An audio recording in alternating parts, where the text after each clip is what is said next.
All right. How are we going? We are in good shape. So we're just going to run through the standard intro. So you'll have to stay quiet because you won't get introed till the end. And you two can work out what to do about that. I mean, well, like you could make snarky remarks like that. Yeah, I could just introduce myself at a time of my choosing. Yeah, that's right. You could heckle. You could heckle.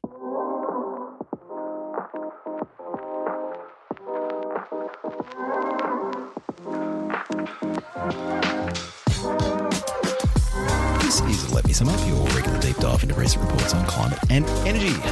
I'm Luke Menzel, recorded today on Gadigal land in Sydney, and I'm joined today by two co-hosts and one very special guest. Global Vice President for Marketing and Extortion, Let Me Sum Up podcast, Frankie Muscovich. Hello, Frankie. Good afternoon, folks. I have to say I'm feeling particularly smug in this moment because I think KPIs on marketing and extortion are about to be met in full. What could Dare I say, perhaps exceeded. possibly be talking about, Frankie?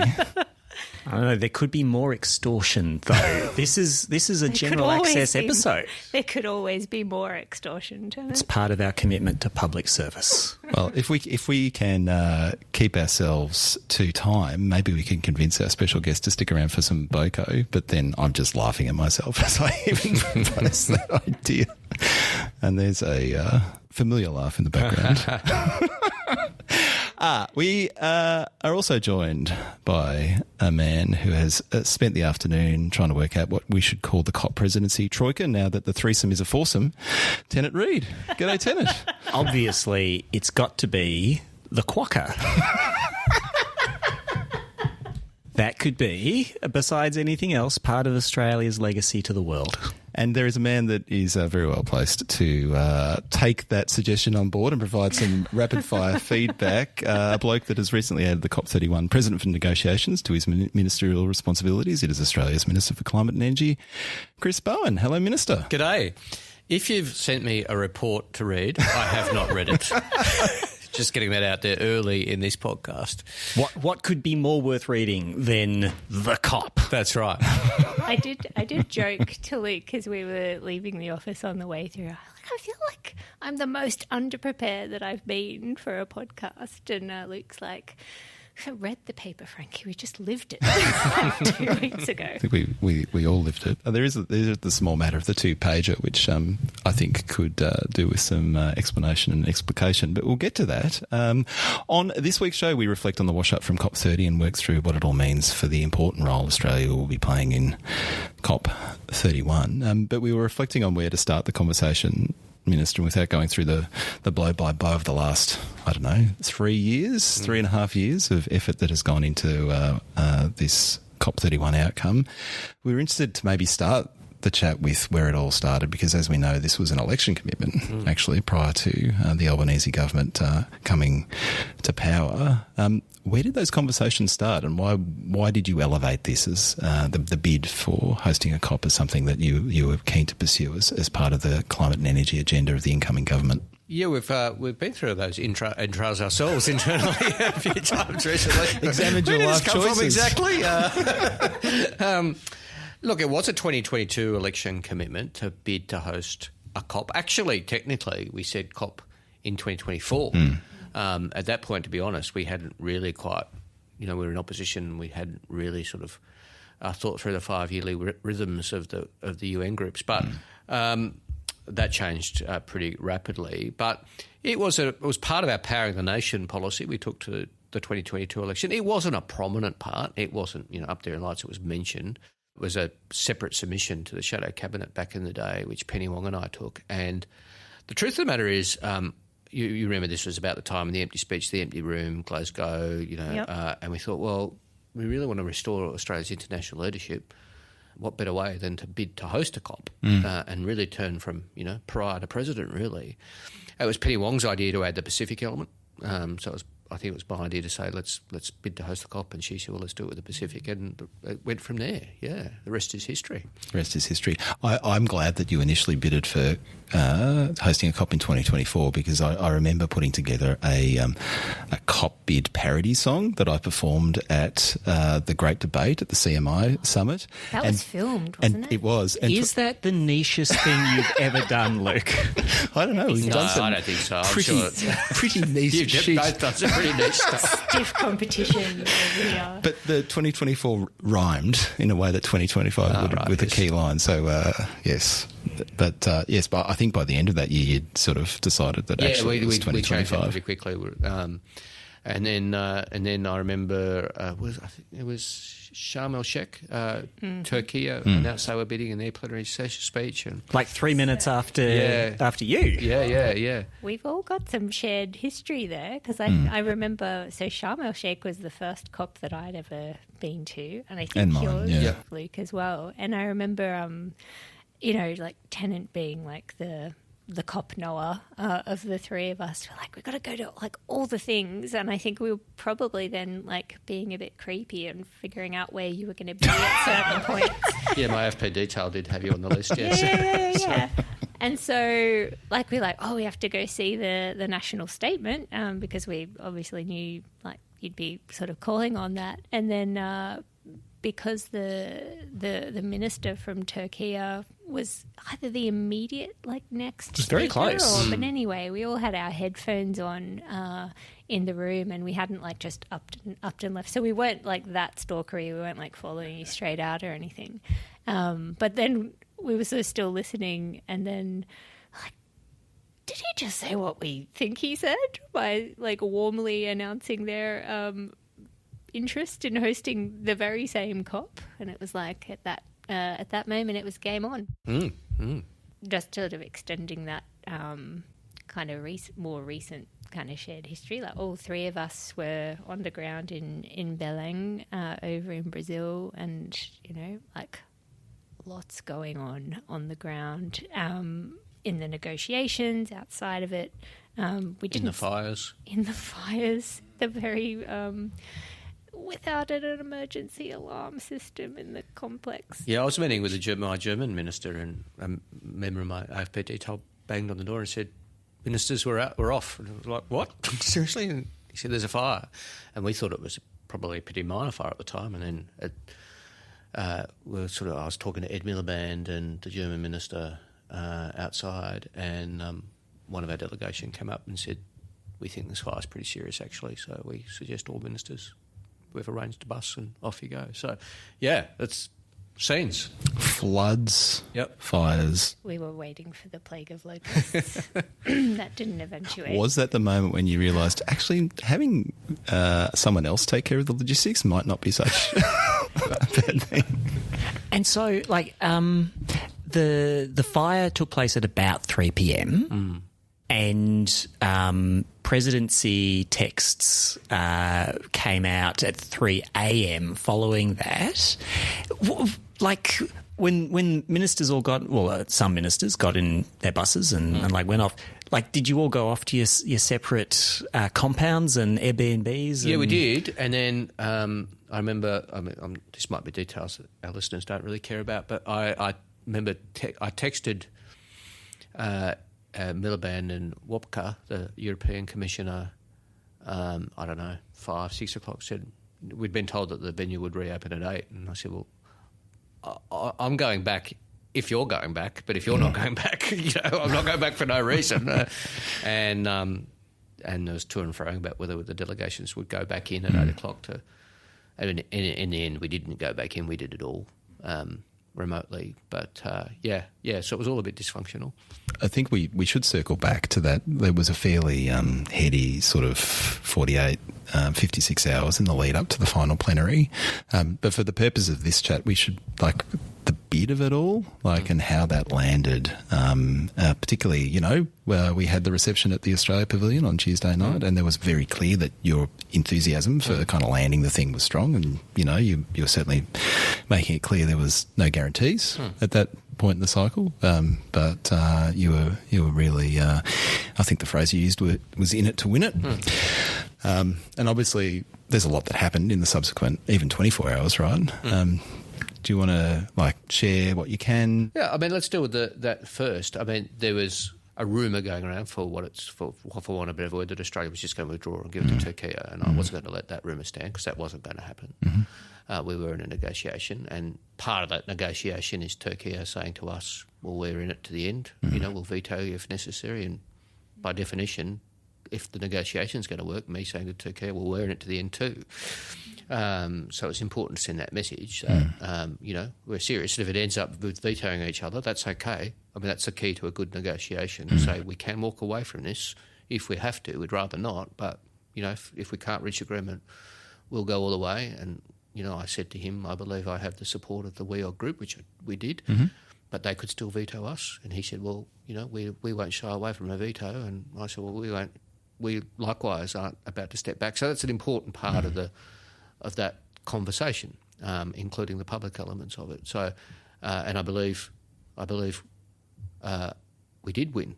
We both won in a sense, but no one was withdrawing. But basically, again, for various reasons, I won't go into every gory detail of negotiations.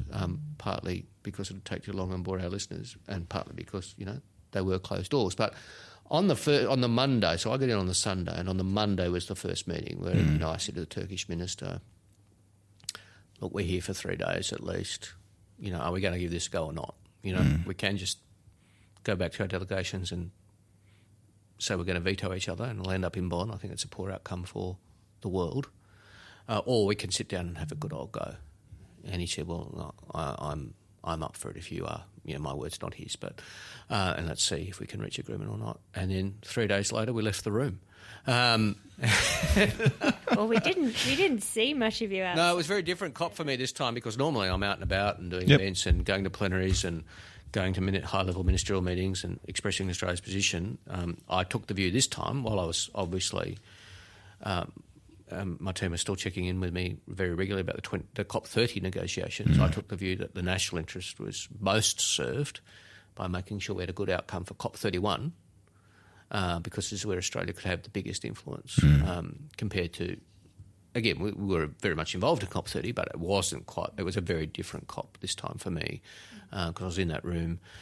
So then the Brazilians appointed 2 mediators to help us, which was very valuable. Ambassador Lirio, who's a former Brazilian ambassador to Australia, and Yeltsin, who is the Deputy Foreign Minister of Azerbaijan, who we'd worked closely with at COP29, so we knew him and liked him. So they played a very valuable role. It was actually quite formal in some. Well, they sat in the middle, the Turkish minister and I on either side, our teams behind us, so it was quite. And we had rules about how many people in the room. It was me plus 2, him plus 2, and if somebody accidentally came in, someone else had to leave, all that sort of stuff. We kept it quite formal in that sense.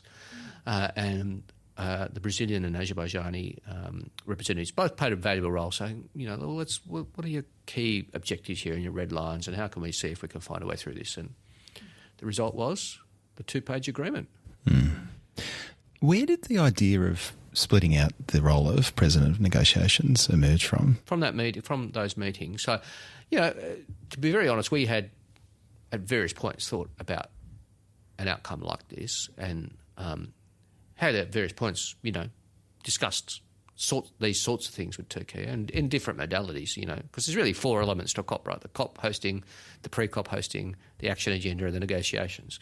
So, once you've realised there's 4 elements, you think about which elements are the most important to you and try and work out which are the most important to your colleague and see if there's a way forward. But, our case was that Australia has restored climate leadership. We're very active in the COP negotiations, with all due respect, probably more active than Turkey. So our big focus is trying to get a successful outcome to the negotiations. We've built up some skills. I've built up some experience now. We think we can play a role here. So again, and that was the sort of outcome that emerged through that process. Do you think Turkey went into that room sort of very clearly wanting to host the physical COP? Yeah, I do.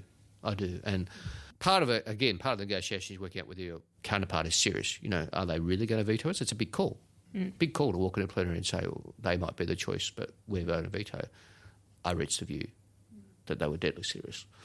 So therefore, that leads you to the outcome that, well, a negotiated outcome would be better for us because we could get something, gets a pre-COP for the Pacific and get the negotiations, as opposed to nothing if it goes to Bonn. Right? You're not hosting pre-COP, you're not leading negotiations, you're doing nothing if it's in Bonn, and a better outcome for the world, because with multilateralism under attack and people questioning the COP process, if the narrative was they couldn't even agree on the next host and the next presidency, then the COP process would come under real pressure. I thought we had an obligation to try and avoid that if possible. When we had that briefing after your press conference, and I think it was the Wednesday night, you talked a lot about that. You also talked about the responsibility you felt to the Pacific to give them an outcome, right? Yeah, and I very regularly consulted with the Pacific there. So I'd finish a session with Turkey and then go and have a session with the ministers who were present. And, the Pacific's been around a long time. They've been on the losing end of many negotiations, so they know a win when they see one. And they said to me, if you can get the negotiations, that's a win. That's a big win, because that's what we care about, the result. Obviously, we'd love to have it in Australia, and, the pre-COP is important, and we'll make it a bit bigger than a normal pre-COP is our plan. We'll make it a bigger event, and we spoke to them about that, but they were really rock solid in support for a negotiated outcome, which was very important. And I said to them, if you told me you'd rather lose with dignity and be vetoed, then we can do that. And they said, we don't want that. In terms of how things have played out at other COPs and negotiations with Turkey and with Australia, it was not so very long ago in Katowice in COP24 that Turkey did threaten to veto the whole outcome of the entire COP over a particular issue that they considered important to their national interest. And they were talked down from that. It pushed the whole COP 12 of the 24 hours of overtime that it went into to get to that, and high-level interventions at head of government to head of government level from around the world, including from some powers who are not currently putting their shoulders to the wheel in a forward direction. Whereas the last time that I'm aware of, when Australia was up for being seen as a sort of a hard case to the extent of threatening the whole outcome of a COP, was probably like 1998, which probably not an era in Australia's climate diplomacy people are keen to go back to. No. Well, I mean, to be fair, usually someone threatens a veto for a COP outcome, not the COP hosting, but I mean, and did this time as well. I mean, we might get to it, but literally I finished the 3 days of negotiations with the Turkish minister and walked into a COP30 negotiation at 4 o'clock and left at 7 o'clock the next morning. And that only happens if someone's threatening a veto, because if everyone agrees, well, I don't like this, but I can live with it. Well, you're not going to pull an all-nighter at that point, right? So that's part of the COP process. I think, just rounding out the COP31 presidency, I do think maybe we have hit upon something special that might become more of a model going forward. If you think the world needs countries to come together, Australia and Turkey are, with our rich but complicated history over more than a century, two quite different countries with a strong disagreement about who would be the better host and president, but sort that out and can come together. That's a pretty powerful message to say, well, if we've been flexible and we've put the world first, maybe you can too, to other countries. And also, and I did discuss this with my Turkish counterpart and said, well, we could be quite a powerful combination here if we get this right. There's plenty of countries that will care about what Australia thinks, but there's also countries that will care about what you think. So if I go to you and say the negotiations are going well, but this one country or this two countries are holding out, it might be a country that cares more about what you think than what I think. There's plenty of countries who will care what I think, but there's also countries that will care what you think. So I might say to you, well, I've got this all lined up, but, country X is threatening to veto. It could be the call from you is what puts them over the line as opposed to a call from me, and vice versa in different in different circumstances. So it could be quite a powerful combination. And as I said, I don't mind telling you this part, as I did say to the Turkish minister towards the end of the negotiations. If we get this right, my success is your success, and vice versa. You know, if I deliver a successful negotiations, that means your COP is remembered well, Paris is remembered well, Copenhagen is remembered badly because of the negotiations. So, you know, if we sort this out, then we're in it together, and it's not, we're no longer rivals. We're now, I want you to succeed, and you need me to succeed. Which is one of the most fascinating dynamics coming out of this, because this was obviously an incredibly hard-fought process, and, you know, frustrating at times, you know. And then to transition from that dynamic of fierce competitors to deep collaboration to achieve a shared outcome, like, I imagine that you must have, despite, you know, all of the blood, sweat and tears that went into the bid and the fractious nature of it at times, you must have confidence that you have a partner you can work with. That's the most important thing, Luke, absolutely. Because, I mean, the agreement we struck was important, and it was important to get that reflected in the COP decision, which it is. It's, you know, footnoted in the COP decision, which means it has force of a COP decision. So our agreement actually, you know, is in effect a decision of the COP. That was important. But more important was building trust. And in 3 days, locked in a room with someone, you do get to know them. And he walked away confident that he could trust me with the negotiations, and I walked away confident that I could trust him to let me do the job necessary. That's the most important thing. And we've been in contact since. You know, we've been texting each other since, and that's important. And we'll keep chatting during the year. We, you know, keep each other. He's got things he's responsible for. I've got things I'm responsible for. We'll keep each other advised about how we're going with those things.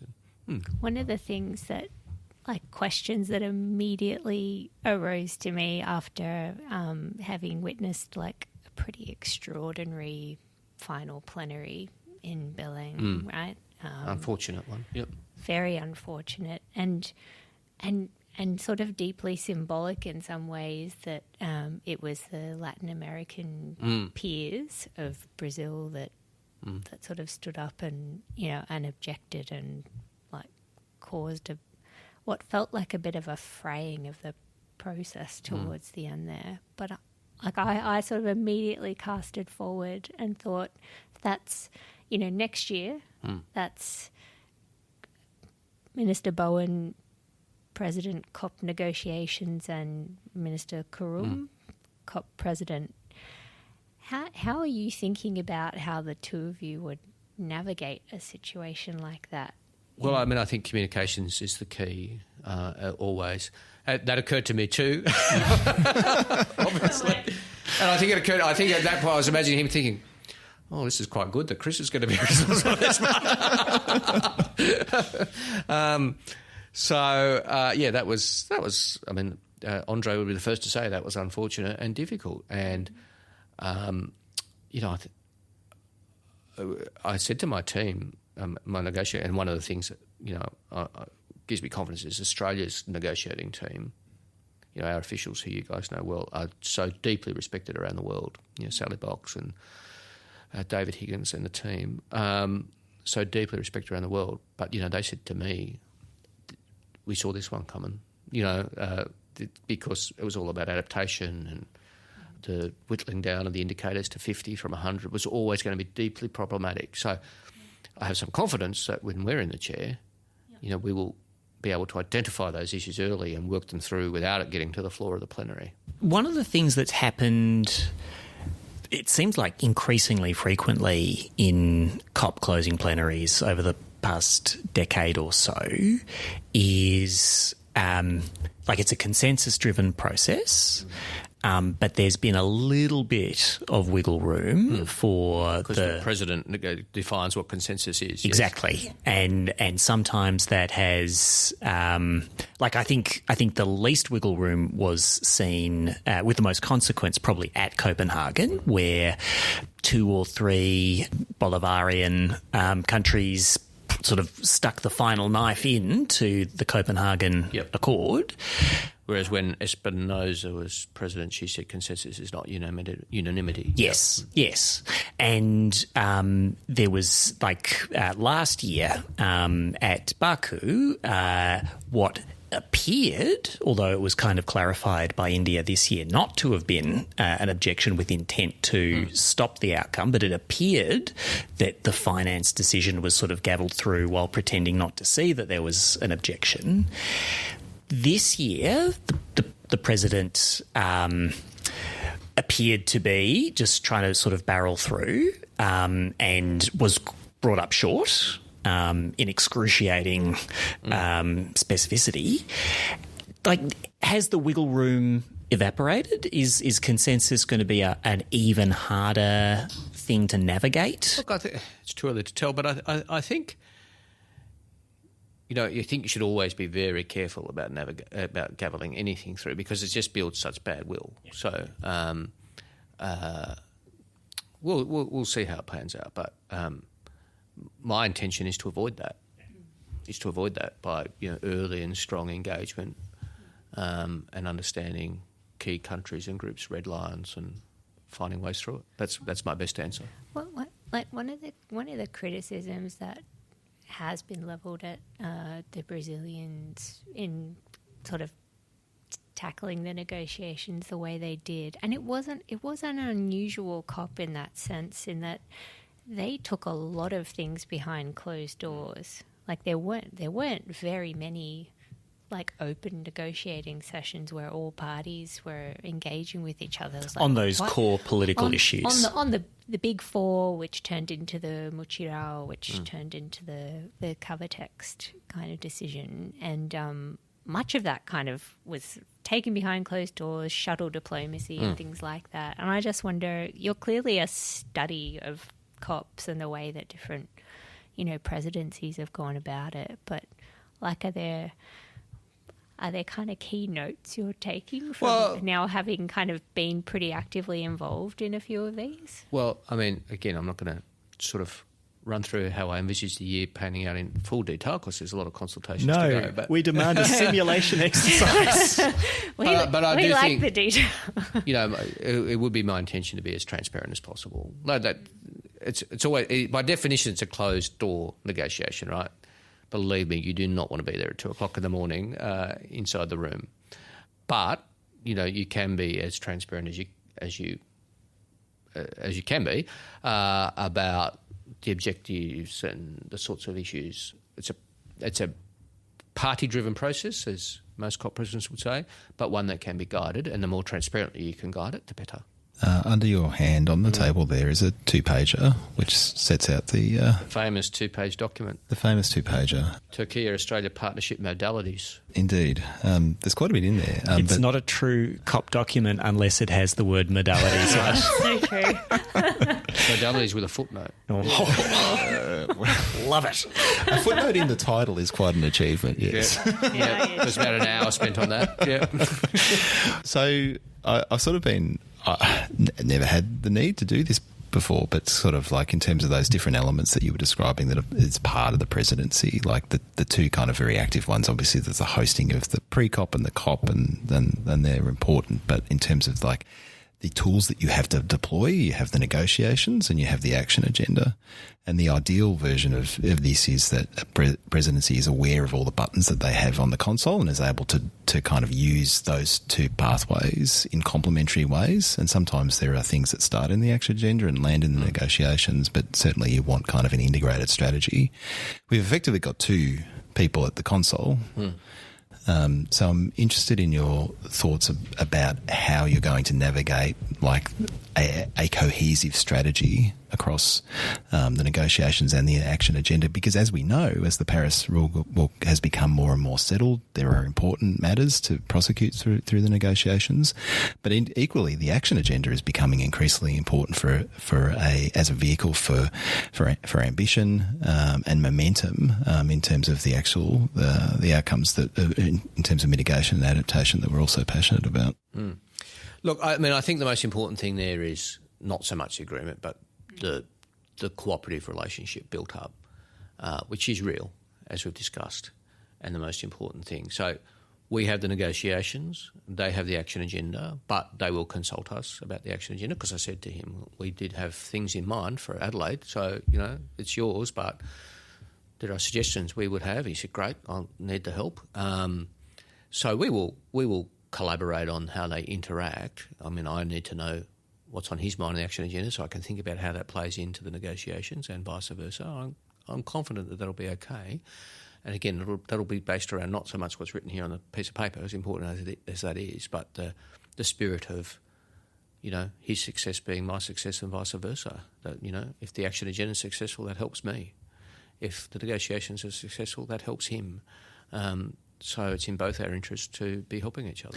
And so you're confident that's perhaps not the full agenda that we would have been taking forward in the scenario that we were, it was a traditional presidency and we were running this thing out of Adelaide, but there are key things that you'll be able to prosecute through the action agenda. Well, yeah, and again, that was not a controversial part of the negotiations. That they would have responsibility for the action agenda, but we would have ideas to suggest to them on that. I am confident that will all come together pretty well. Likewise, the COP and the pre-COP. I mean, I said to him, "It's important you come to the pre-COP." He said, "I will," etc. So, I think that will all be okay. In terms of the pre-COP, obviously being held in the Pacific, given how important this is, and pre-COPs traditionally, fly a bit under the radar. Yeah. But perhaps that's not the vision in the same way. No, I mean, it's not. It is a pre-COP. It's not the COP, so it's not the main deal. But we do want to make sure it's impactful. We want to make sure it's a Pacific Resilience Fund event as well. So we'll be active in making sure that ministers, and indeed maybe more senior than ministers, come to that event because we want it to be a serious event. We'll invite the PIF to nominate who hosts it, but it will be a serious event, yeah. And, I mean, because I think it was apparent to all of us how kind of much in close contact you were with the Pacific ministers that were there on the ground, and watching you host a press conference with them after the deal was landed. Like, you could tell you were in lockstep. Have you got an early sense of, what are the most pressing issues from their perspective, not just from a negotiations point of view, but, I mean, having been talking to, the good folks in DQ that were working on like the policy thematics and action agenda that, an Australian presidency would have pursued. Do you have a strong sense of what the Pacific really want to highlight? And not just from this process, but from, having held 3 talanoas with them about COP31. For those who are following on at home who might not be aware, talanoa is a Pacific word for a consultation. We've held 3 talanoas with my Pacific counterparts. But also just working with them on the previous COPs, on COP 27, 8 and 9, about, checking in with them, what's important for them in those negotiations. You pick it up on the way. So, I'd point to access to finance. There's lots of adaptation finance out there now, but small island developing states have trouble accessing it. So what can you do about that? What can you do about countries that don't necessarily have massive capacity to fill in thousands of pages of forms applying for finance? And, of course, the importance of oceans in the climate debate. I mean, this was a good COP in terms of elevating the Amazon and deforestation, and that was very important. I learnt things in that process. But, here's our opportunity to do likewise for the role of oceans, for the role of island nation states, for island nation states continuing sovereignty, all those sorts of things are opportunities to elevate the Pacific agenda. So something that seems like it's going to become a bigger thing some COPs soon, and maybe it is next COP, is really, really, really, really grappling with the sum of what all the mitigation commitments add up to. And the fact that I think there was some acknowledgement of this in the outcome this year, but it's simultaneously really significant, and it is bending the curve on expected climate change. But it's also quite distant from what would be needed both things for can be true. 1.5. Yeah. And so, and there's been several attempts to do that, right? I mean, the global stocktake was really an attempt to do that. Yes. And the roadmap was an attempt to do that this time, in a sense.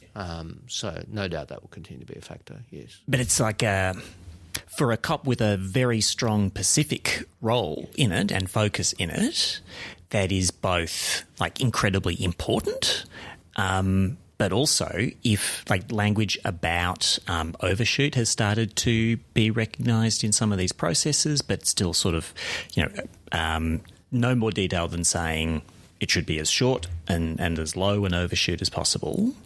But the nature of that makes an enormous difference to the physical reality, the social and economic pressures on like everybody, but most obviously on Pacific Island states. So like whenever we do get down to that nitty-gritty to a greater extent, that's horrible nitty-gritty. Like any of the choices available are really, really difficult. Is that a COP31 conversation? Well, I mean, I think it'll be a factor, Tenant, but, how big a factor, time will tell. But yes, I mean, we will have a COP at a time when the world hasn't yet done enough. That's a statement of fact. So we will have to try and take the ball forward a bit, yeah.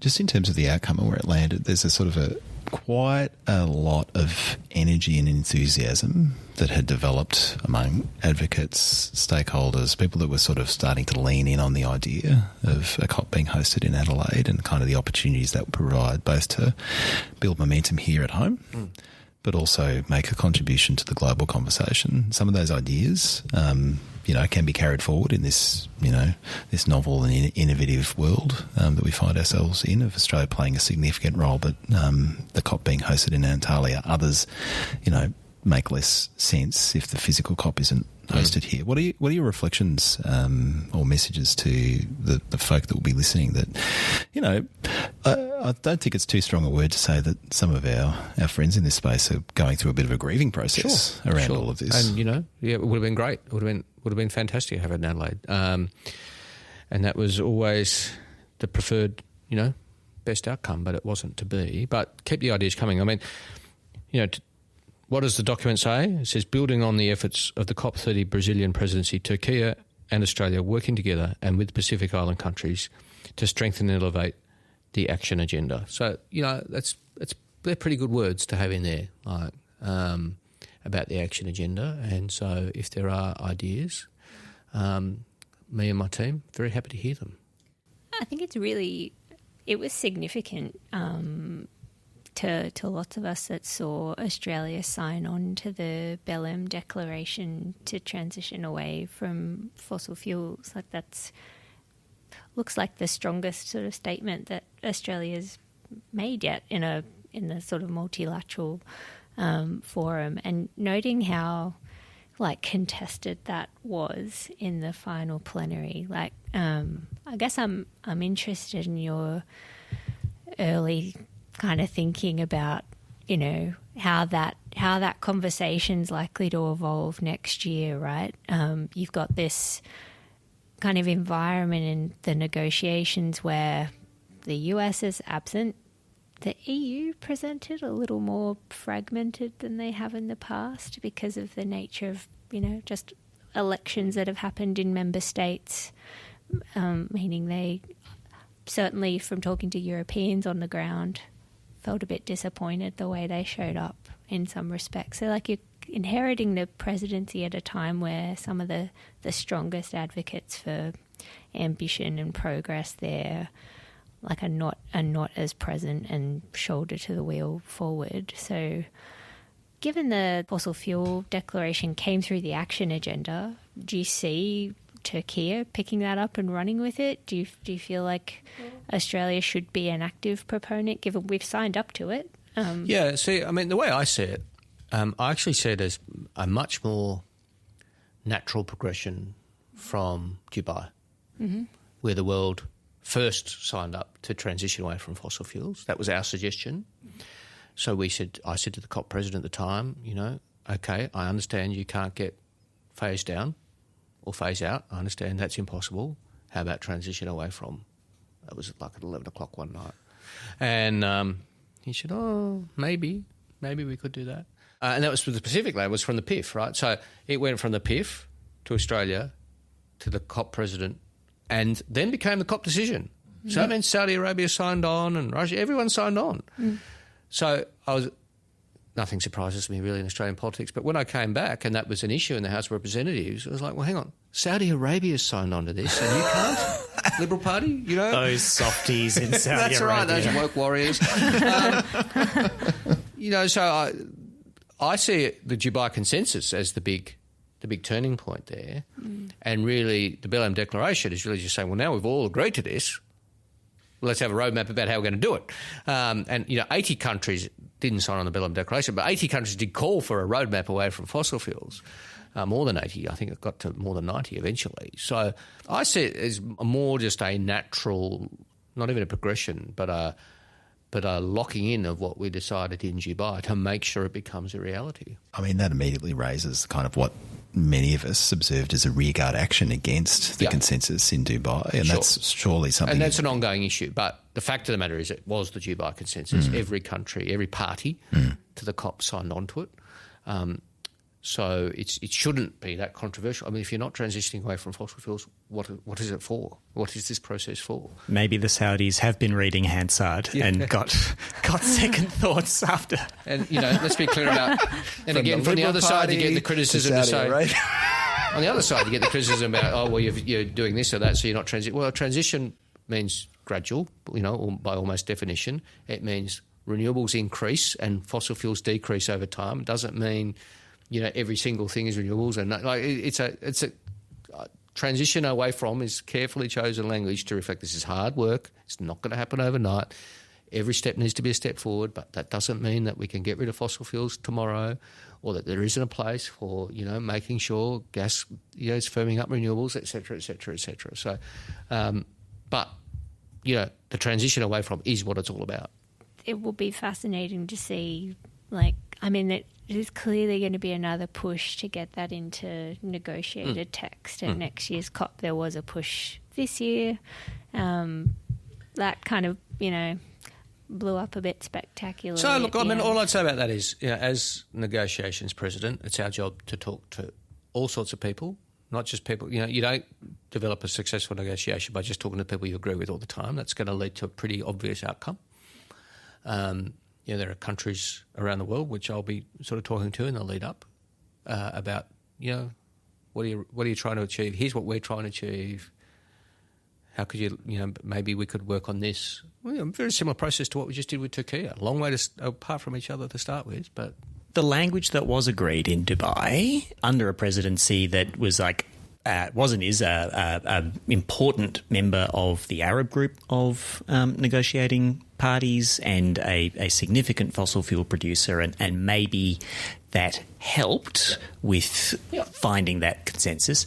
Like Australia is a very significant exporter of coal and of gas, and we understand the painful side of the transition there, as well as the positive side and the new opportunities. So, do we have, despite not being embedded in a negotiating grouping in the same way as Dubai, but do we have some added heft or credibility in talking about this? I think so. Now, some people come at the other angle and say, Australia's a fossil fuel country, they're hypocrites. I don't see it that way. I see it as, we are a fossil fuel producer and exporter, and so we bring a particular perspective to this, i.e., we see the need to develop the new industries and the new energy, and we're doing that domestically, and here's how we think we can help the rest of the world do it. So I do think we bring that perspective and that extra, I see it as credibility, to say we're not lecturing other countries, we're in the middle of this transition ourselves,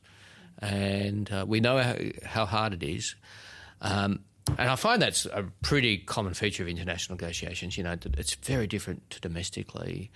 I mean, our domestic achievements are so well regarded internationally. When I'm talking to ministers, they say, they look at what we're doing, our figures, and say, that's pretty impressive. People get how hard this is when you're a minister of another country. It's hard work. Likewise, I look at what India's doing. And I meet with the Indian minister, I say, what you're doing is impressive. At the same time as you're electrifying and introducing electricity to villages, your megawatts, your 10 million houses, it's all very impressive stuff and hard work. So I do think that's reflected. If we shift gears and look at like where we landed in Brazil, and we've lightly touched on kind of the very fractious nature of that closing plenary, but there were also some very positive things that came out of it, and potential vehicles that you can use to prosecute some of the priorities that you've spoken to. The BLEM Mission 1.5, the Global Implementation Accelerator. What are your reflections, both, some of the things, the legacies out of that closing plenary that, you may need to circle back to and address in a proactive way to get a good outcome, and also some of the positive things coming out of that final decision text that you can carry forward? So, and I guess the accelerator falls to us because under the agreement with Turkey, we have the mandates. So Australia takes forward the mandates arising from the negotiated outcomes under the agreement. So that means when at 2 o'clock in the morning, I realised that was us. When they said we'll do this accelerator thing, I'm pretty sure that'll be us. Yep. Okay. And at one point I thought, what is an accelerator? And then I realised, that's largely up to us. So that's a good opportunity for us. So do you want to just quickly unpack what that is? Well, it's basically, again, that's really what the all-night negotiation was about. It was about that sentence. The accelerator is really recognising, to Tenen's point before, we're not on track for 1.5, so what does the world need to do? Yep. And what, within the realms of nationally determined contributions and sovereignty, what do countries need to do? So that's work that's been commissioned for us to manage over the next 12 months. The BLM roadmap is different. That was the COP president announced he was doing that in the plenary, so it wasn't a COP outcome, so therefore Brazil holds the pen on that, so we don't hold the pen. No doubt we'll be consulted, but that is for the COP 30 president to take forward. Obviously, we'll try and make those documents as complementary as we can.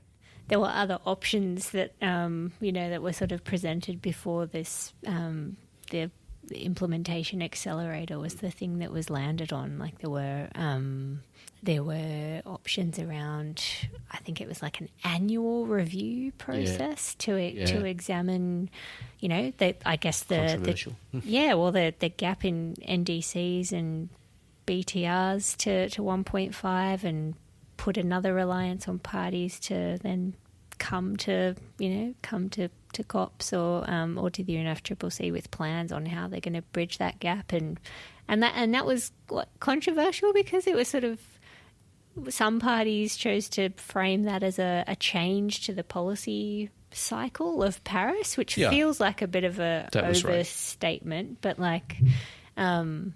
I guess what do you have any early thoughts or views on what kinds of activities you'd be looking at? I think it's a bit early. I mean, I've got some thoughts, but, I have to do some consultations with other countries, etc., because I want it to be a serious process and serious document.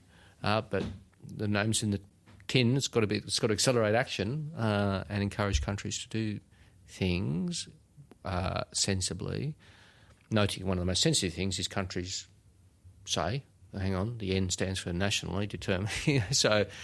and that's important to recognise as well. You can see multiple sides of this because, clearly the sum total of everybody's commitments and action, not enough, as important as it is, not enough. And so iterating more frequently towards adequacy has an inherent attraction to it. But, if we think about the process that Australia went through over the past, 2 years of work leading up to the decisions around the 2035 target, that was a lot of work. Yep. And I don't know, would you be enthusiastic to do that every year? No, I see both sides of the yearly thing. Yeah, I mean that's a trick question. The yearly thing, I can see why that's controversial, yeah. Right? Because they are meant to be 5 yearly, and what does a yearly review mean, and how would it be implemented?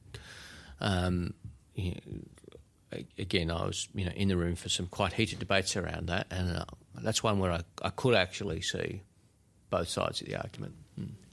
I kind of feel like wanting to ask a question about zoom forward. It's the day after closing plenary of COP31, and hopefully you've had some sleep in the last 24 hours. I think that is a win state that is unattainable. It'll be the first. If I haven't slept for the last 3 cops not as president, I'm not sure how you think I'm going to get them as president.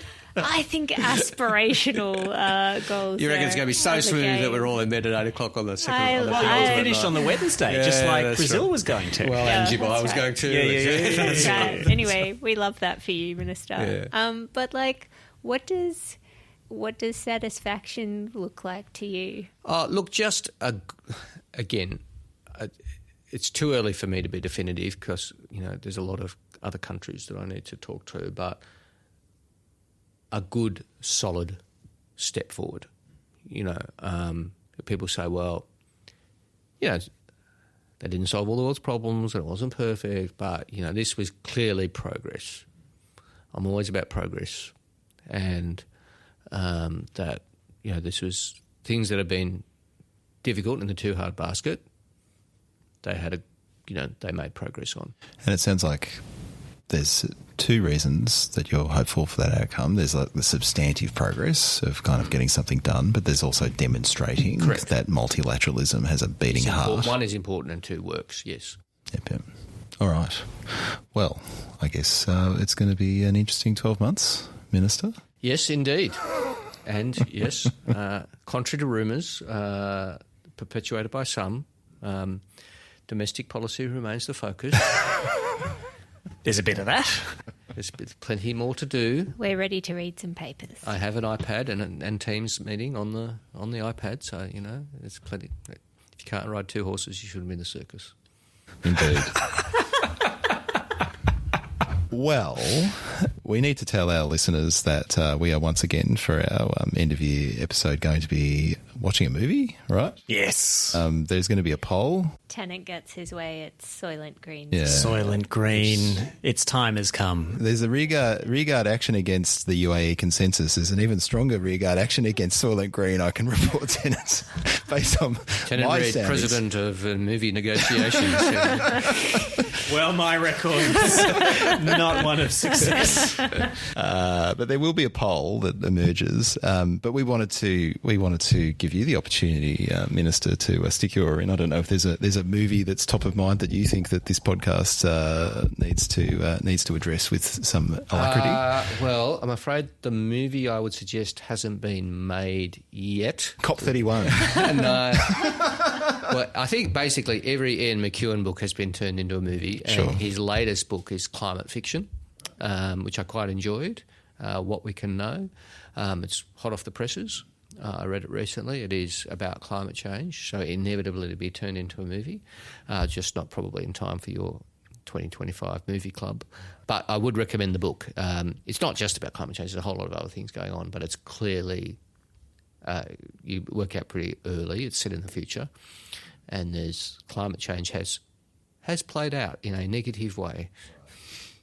COP has failed at this point. Well, that sounds great. I say to Hollywood, hasten slowly in adapting this one. Don't pump it out for 2025. which, like with generative AI, somebody could give it a go. But no, they must not, because this is the year of Soylent Green. I thought you were going to say of climate progress at COP31, and we don't want that as a backdrop to successful negotiations. A negative example, but to go, you don't want that, so make things work at COP31. Like, that's great. Get it out for June of 2026. Perfect. Well, that is our show for today. This podcast was edited by energy professional and podcast tragic Mark Spencer from Here Media Studio. Frankie, you like promoting things? I'm promoting this podcast. I'm promoting the fact that we've decided not to put it behind the paywall. Public service. As much as it pains me to say that. I don't know if there's anything to go behind the paywall because I don't know if you need to leave, but if you want to do 5 minutes of bonus content, we would be... or do you want to promote something? Tell us what you really The think about your Turkish counterpart. Final points of our 2035 target. How many batteries have been installed this week? No, don't encourage him. 146,000 as we not this week since 1 July as we go to air, but as we record, by the time it goes to air, I dare say 150,000. I can't believe he gave him that platform. All right, that is indeed where we're going to call it. But for Frankie Muscovich, Tennant Reid and Chris Bowen, I'm Luke Menzel. Thanks for listening, and we'll talk to you again soon.